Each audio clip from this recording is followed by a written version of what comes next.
Lucky Land Casino, asking people, what's the weirdest place you've gotten lucky? Lucky? In line at the deli, I guess? Aha, in my dentist's office. More than once, actually. Do I have to say? Yes, you do. In the car before my kids' PTA meeting. Really? Yes. Excuse me, what's the weirdest place you've gotten lucky? I never win and tell. Well, there you have it. You can get lucky anywhere, playing at LuckyLandSlots.com. Play for free right now. Are you feeling lucky? No purchase necessary. Void where prohibited by law. 18 plus. Terms and conditions apply. See website for details. Hello and welcome to the Recipe for the Day podcast with Diana and Paul Peacock.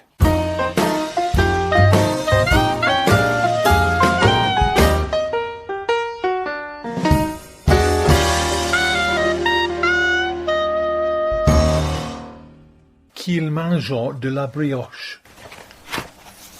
Oh, yeah. Yeah. Qu'ils mangent de la brioche. Qu'ils mangent. Yeah, you are eating the brioche, the cake. No, let them eat cake. Oh, of course. Of course, I should know you. You and your history. But your historic quotes. Apparently, Marie Antoinette never actually said, let them eat cake.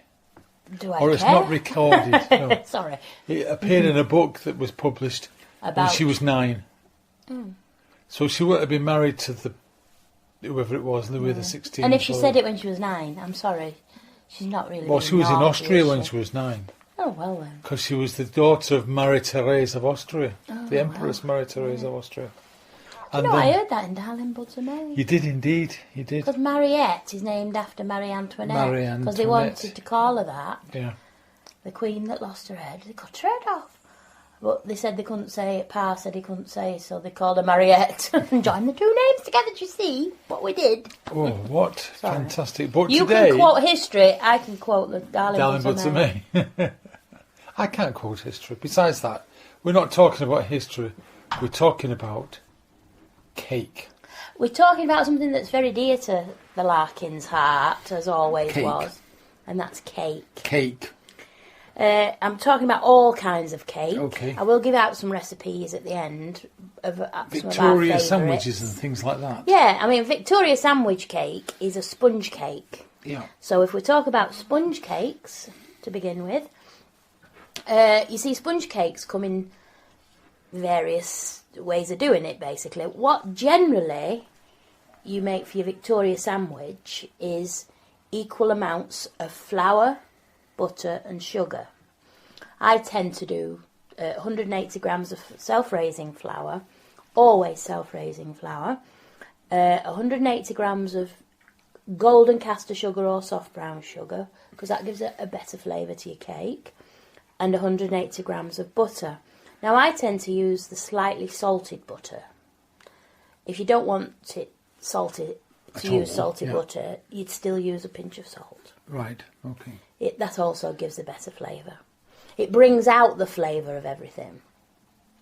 But if you don't want salt in it at all, then just use unsalted butter. But in my opinion... Thousands of years of experience. Yeah, and I've tried all things to get the best flavour for my Victoria sandwiches, which I do make a lot of. Because the nice thing about making a Victoria sandwich is you can put anything in the middle. I mean, classically... What's traditional? Is it raspberry jam? Yeah. With a dusting of caster sugar on the top, not icing sugar. And not coconut. Oh, no, that's a Russian sandwich when you go on that direction. Oh, right. We'll talk about Russian sandwiches in a minute. But to win a competition, generally, that's what you'd have to do. But let's face it, every day isn't a competition. So you can put any jam, you can put marmalade, you can put gorgeous lemon curd in the middle. Whatever you've got, really. Dust it with icing sugar or put a bit of ordinary glacé icing on the top, which we'll talk about later on. Or make a chocolate sandwich cake, Victoria sponge. It isn't a Victoria sponge then, it's a chocolate cake. Yeah. And then generally you can put, whatever you like in the middle. Like you can do chocolate buttercream, you could put black cherry jam, which is delicious in a chocolate cake, with a bit of buttercream or with some fresh cream. Just whip up some fresh cream so it just stays in your cake. So there's lots of things you can do with those. It's beginning to sound like It's beginning to sound like a Black Forest gateau. Ah, well, you see, that's minus the twigs. Basically, you can make it into a Black Forest gateau. And the reason it's such a popular thing to make is that it's delicious. Yeah. It's moist. Now, with those 3 main ingredients, you'll need to put 2 large eggs in. I'll use 2 of our girls because they're large. If they're quite small eggs, use 3. So what do? Cream it up and then put your eggs in? Well, my system for making any kind of She's got a system. You've got to have a system. That you put eggs into, if you've got a creamed butter and sugar mixture, is to sift some of your flour. So have your flour ready in a sieve because you're going to sift it into your cream mixture. Okay. So you've got your butter and your sugar. Now your butter should be at room temperature. If it's not, then you need to put it in the microwave for 30-40 seconds. Or sometimes I'll put it into the bowl weighed out in and just hot leave water. it to warm. Yeah. But it needs to be soft or else it won't cream together. Right. So you cream them together. That means basically beating the heck out of it. Yeah. Either with a hand whisk or with an electric So it's whisk. good to meet when you've had a row. Or a wooden spoon, a good old wooden spoon. But to tell you the truth, I always use my electric whisk. Right. And when it's got to that soft look about it, and what will happen is it'll change colour slightly. It lightens up as the air goes into it. And it will be fluffy and soft. When it gets to that point, that's ready for your eggs. So beat your eggs into a jug, or get all your ingredients ready just to use. I always feel it's better. If you want to add a dash of vanilla, you can add it with your eggs. You don't have to put vanilla in a Victoria. Essence. Yeah, no. Victoria. Sorry. Vanilla extract, which is that's what's quite a bit really. dearer. Yeah. But it tastes. In fact, it's very hard to get hold of vanilla essence anymore. Good. Vanilla extract is usually it's there. horrid. But it isn't very nice. And if you put too much in, then you've spoilt your cake. But if you put a bit too much vanilla in, it just tastes more vanilla-y. Yeah. You know. But just be careful with it because it's still quite strong. Put half a teaspoon in this amount. But you don't really need that because the flavours are so cool, so lovely. So you've creamed your mixture, you've beaten your eggs in your jug. Now sift a little bit. Now it's about a tablespoon to 2 tablespoons. It doesn't matter if it's a bit over. Just sieve that over your cream mixture and then add your beaten eggs all in one go if you wish, or in 2 goes. I usually put it all in. Whisk it again or beat it till all the eggs and the flour are mixed in, and then sift in your flour, and then you can whisk that in if you wish, or you can just fold it in. You shouldn't need to fold it in if you're using your hand whisk, because you'll have plenty of air in it, and also the air from sifting. And then you have 2 sandwich, 2 7-inch, or is that 18 centimetres, I think, 7 times 2.54, so it's 14 diameter. plus a half of a 7 is 18. Yeah. It's just that I know my 18 centimetre cake tin, which is the same size as the 2 sandwich tins. Grease and line them with a piece of baking parchment, even if they're non-stick, because it saves you worrying. And then divide your mixture into the 2 tins, and spread them around from the centre outwards, not from one side to the other. Right. From the centre outwards, because you want slightly more mixture on the outside than the centre if you want to make it into a sandwich cake, because that slight dent in the centre will stop, because it will rise more in the centre, as people know.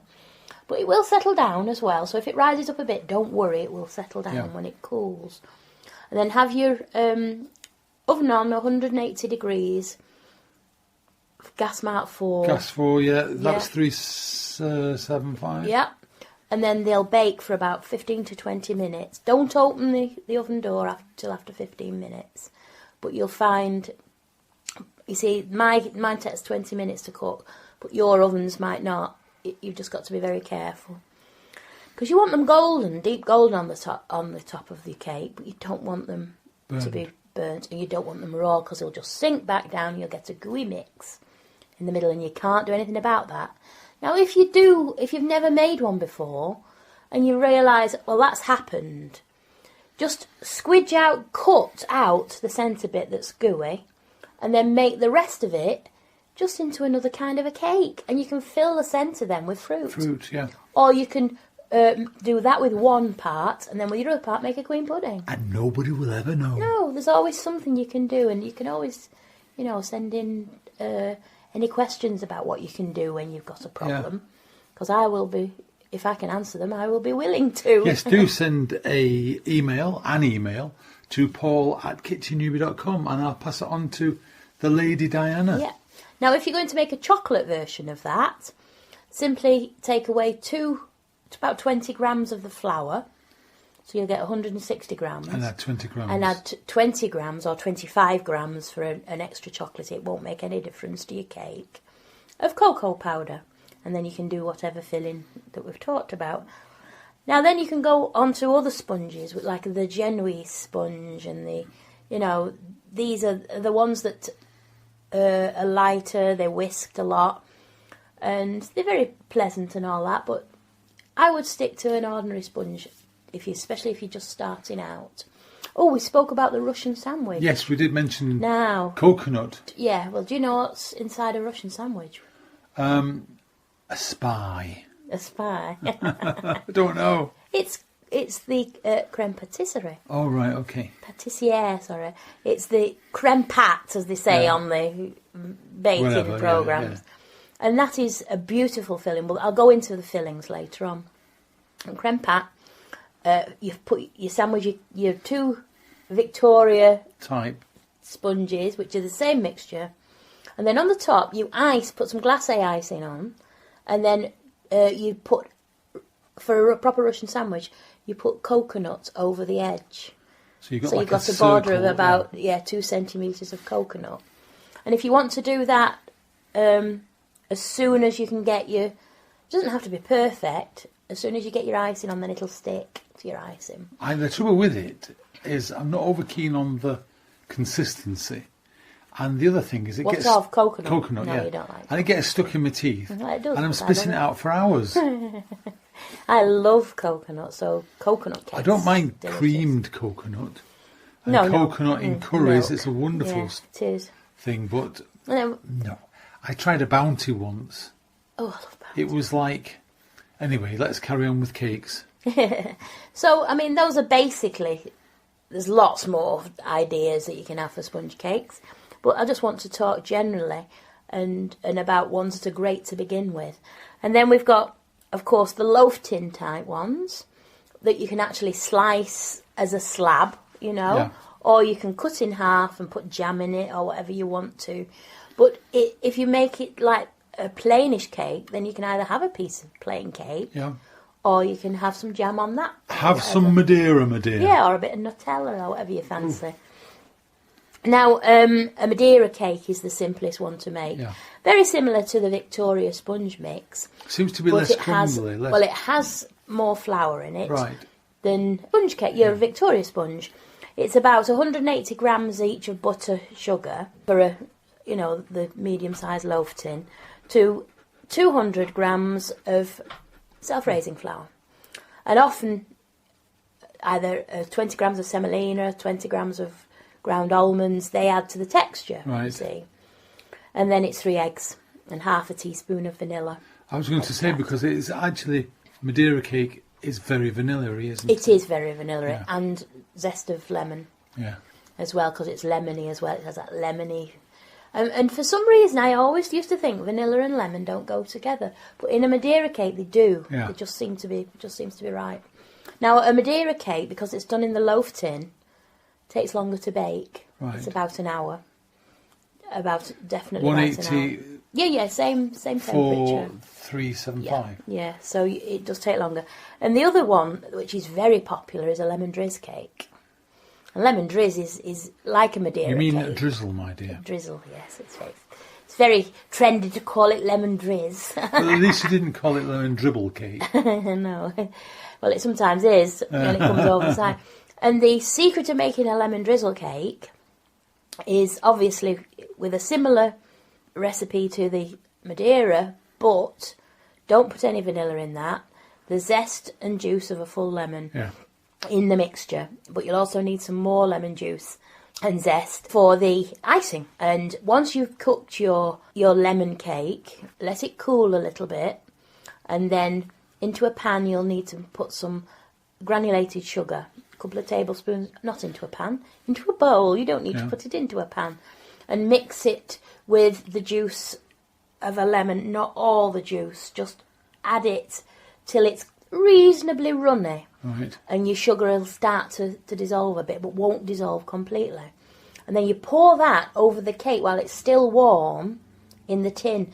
You can skewer your cake if you wish, but I don't bother. And then when you've done it while it's still warm, because you'll have baked your cake with baking parchment in, then lift it out when it's cooled down a bit and pop it onto your cooling tray, and and you'll find that the icing will dribble down the side of the cake, and then grate a little zest over that. So your lemon drizzy is a classic kind of cake that most people like. In fact, it's a lot of people that I know's favourite. One of mine, certainly. I love it. I do love it. I can't say it's a favourite because I like so many of them. Yeah, and we're talking about the next type of ones is the fruit cakes. And you can do so many different kinds of fruit cakes because you don't have to do a dried fruit cake. You can do fresh apples or apricot cake or a peach cake.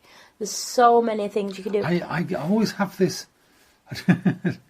Every time we make a fruit cake, which is fairly regularly, I always get in my mind Winston Churchill saying, I want my Dundee cake. Dundee. Yeah. Yes, he does. He did like his Dundee cake, didn't he? And Dundee cake is just a fruit cake with marmalade in. Yeah. A rich fruit cake with marmalade in. So there are different types. There's the rich type, like we said, from the Dundee. Simnel cake is a rich fruit cake. And, of course, Christmas cake. It's a rich fruit cake because it's very densely packed with fruit. Light fruit cakes don't have as much. They're more spongy-like, but they have fruit inside them. And my favourite one of those is the farmhouse style, with sultanas and raisins and currants, and then on the top a sprinkling of demerara sugar, so you get the sugar crispy bits. And then you can have a light fruit cake, which can be either boiled, well, I tend to simmer it. Mine is a simmered fruit cake. Or you can do a cream method, and you put a very little amount of fruit in, so it's almost like a Madeira cake, but with fruit in. And then you can go on to your buns and your cupcakes, which use the little paper cases, and you can still use a Victoria sandwich mix. I always do for my buns and cupcakes. The same mix. Yeah, a bun is usually small. Cupcakes are slightly bigger, and they're topped with whatever, all sorts of stuff. Glacé icing, buttercream, fondant icing, all the manner of things, and it can either be piped or whatever. And buns, you can make butterfly buns, which is something that I used to make when the children were little. Again, chocolate if you want.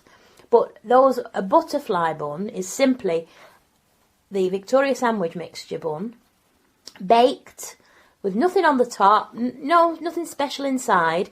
But then, when it's cool, you cut a disc out of the centre and then fill that with buttercream, vanilla buttercream, cut your top in half and then put them the other way around so it looks like a butterfly. Yeah.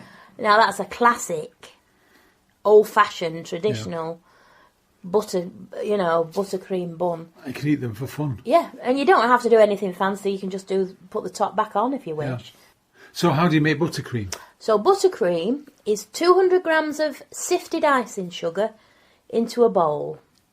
And then you add half quantity, it's always half quantity butter. So it's 100 grams of very soft butter, and then you just whisk that together with a touch of, if you want a touch of vanilla extract. If you want to add a bit of cocoa, what I do is I add 10 to 15 grams of cocoa powder to my icing sugar, and you whisk it all together till it's all nice, light and soft and fluffy. And just let it sit for a few minutes before you either fill your cake, because that is sufficient to fill a cake, and add a little coating on the top if you want. Or it works 12 good buns, size buns. Either filling them as butterfly buns or for the top. Just for the top. Yeah, and you can always just add anything else. But buttercream is just wonderfully versatile then you can go on to your glacé icing. Now, I love glacé icing. I prefer it really, especially on chocolate cakes, chocolate buns, to a vanilla, just to the ordinary buttercream. I couldn't even butter icing I'll talk about fondant icing as well. Fondant icing is one where you can roll it out, because I find that a bit chewy. I'd sooner have glacé. Right, it's heavy. We give that to the bees, of course. Yeah, when you're making food for bees over the winter, you make a fondant. Yeah. Now, the secret to making really good glacé icing with a slight sheen to it, I'm not talking about this mirror stuff that people like doing now. This is just a slight sheen to your really tasty, good-looking glacé icing. Is 200 grams of icing sugar sifted into a bowl with 2 to 3 tablespoons, I can't say exactly, of boiling water. Don't use cold water. It doesn't give that lovely sheen that the boiling water does. It doesn't matter if it's just off the boil, but it's got to be very, really very hot. Yeah. And then just beat it together, and you should get a thickish mixture that flattens down when you stop mixing it up. Yeah. If it flattens down as soon as you mix it up, there's too much water in. Right. So add your water a little bit at a time and mix it in. What I tend to do is I tend to put some boiling water in a jug and add it a little bit at a time till I get the right. But that's the gauge of amounts for 200 grams is about 2.5 tablespoons of boiling water. I say 2 to 3, but it's about 2.5 for the ultimate, mixture. And you can make that into chocolate by simply sifting into a bowl your icing sugar with, again, 10 to 15 grams of cocoa powder. And then just add your boiling water, and that you'll get a lovely sheen. Chocolatey sheen on your cake. On your cakes. And what I tend to do is, if I'm making it, because I always use muffin cases now in a muffin tin to make my cupcakes or buns. The very little ones, there's hardly a mouthful in those. They're great for children's parties. So these are muffins for greedy people. These are buns, cakes, bigger buns. But I don't film it. You see, when you're making your buns and you're filling your container, your little, your cupcake case, whatever it is, in your cupcake or muffin tin or bun tin, whatever, in the actual whole tin, is you do it 2/3 up the bun case. Any more and you'll get a big dome. Right. Now, that's great if you want that. You might want to just, buttercream up that. You just get them with things like blueberries in them, don't you, and that kind of stuff? Oh, no, those are muffins. Oh, right, okay, sorry. I'm talking about buns and cakes. Muffins are a batter. Right. A completely different recipe. Not talking about those today. No. It's cakes we're talking about today. Right. That's why cupcakes. But I'm talking about a muffin tin, which is bigger than the bun tin. Just because it's more substantial, and I make those for my grandchildren, and they'd sooner have one that size than a little tiny thin one. Of course they would. Yeah. Even our little baby, she eats cake like there's no tomorrow. 2/3 up your case. I'll have to interject there and say, the little baby is actually well over 1 year of age. She's it's not a little baby. Really, she's not. She's got plenty of teeth. Yeah, well, she's our baby anyway. She always will be. So 2/3 up your case. I keep saying this. I'm sorry. I keep getting distracted by babies. And then it should come to just about to the top of your cake case. If it comes above it, it doesn't matter. You can ice it. But the nice thing is to get it fairly level with your case top, and then you can put the icing on and it'll just smooth down. Yeah. And sometimes it'll go over the edge. That's all part and parcel. Doesn't matter much, does it? No, because the old-fashioned chocolate cupcakes you used to buy were about a centimetre, good ones from the bakers, were about a centimetre deep with either chocolate icing or vanilla icing, remember? I do indeed. Or lemon icing.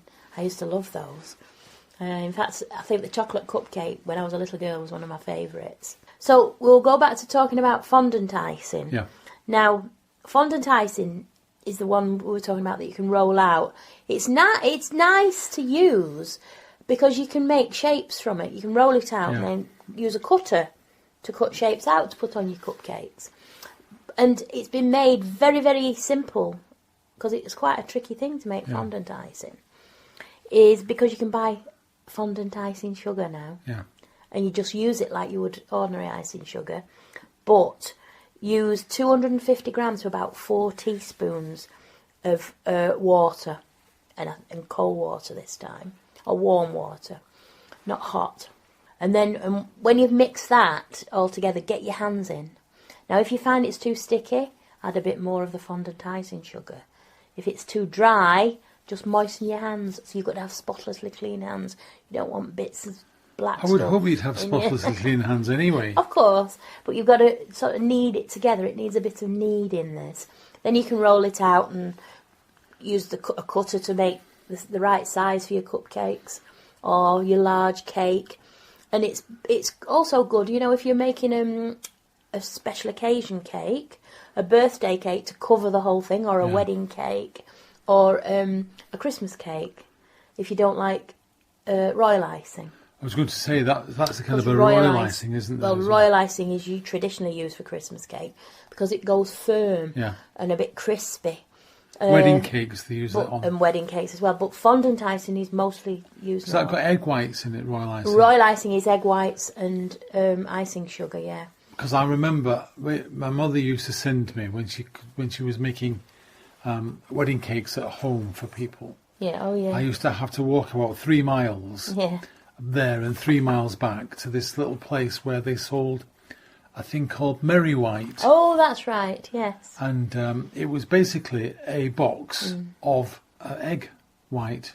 That's right. Dehydrated egg white. And she used that to make the royal icing for the cakes. Ah. Well, royal icing is very easy to make yourself. You have to have raw egg whites. If you have an aversion to that, then don't make it, basically. But like you say, the Merry White, I don't know whether you can still get that. I'm pretty sure you probably can. Safe to use. I used to get it from an industrial, well, as they say industrial, you know, a catering specialist.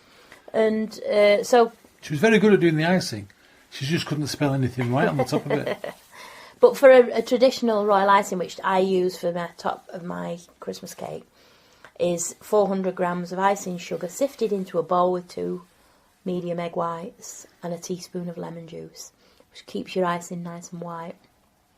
Just whisk together and then let it just settle a bit, and then top your cake, and it should harden up to just enough. You don't want it too hard, you know. Well, that's the protein. Too much that's icing. the protein in the egg. Right. It goes solid. Yeah, I don't like it solid, so I tend to make sure that it's not. And so basically, there's lots of things you can do to have a really enjoyable cake making session. And I thought we'll just have a think about that gorgeous farmhouse fruit cake that's one of your favourites, with the demerara topping. Super. Now for that you'll need 100 grams of butter and sugar creamed together, and then sift in 200 grams of flour. With in the flour you need half a teaspoon each of mixed spice and cinnamon, so sift those in together. And then about 20 grams of ground almonds. Again, it gives you a nice texture to your cake.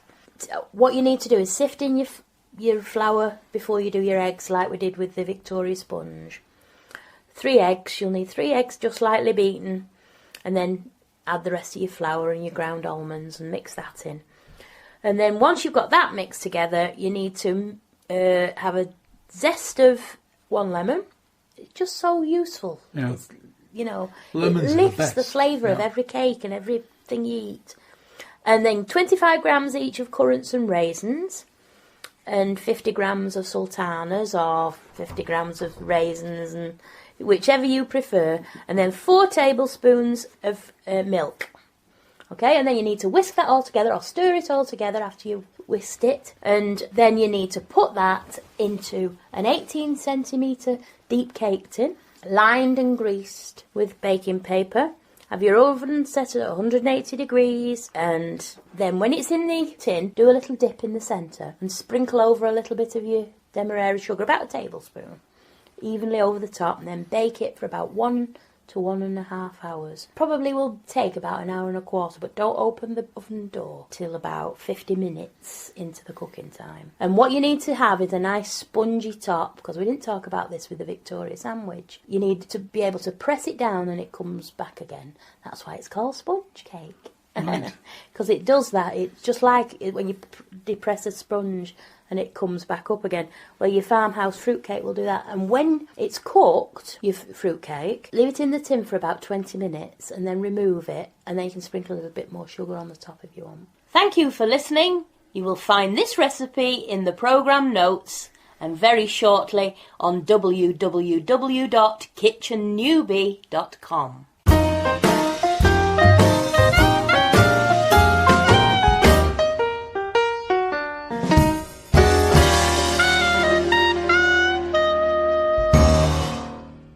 It is Ryan here, and I have a question for you. What do you do when you win? Like, are you a fist pumper, a woohooer, a hand clapper, a high fiver? I kind of like the high five, but if you want to hone in on those winning moves, check out Chumba Casino. At ChumbaCasino.com, choose from hundreds of social casino-style games for your chance to redeem serious cash prizes. There are new game releases weekly, plus free daily bonuses, so don't wait. Start having the most fun ever at ChumbaCasino.com. No purchase necessary. VGW Group. Void where prohibited by law. See terms and conditions. 18+.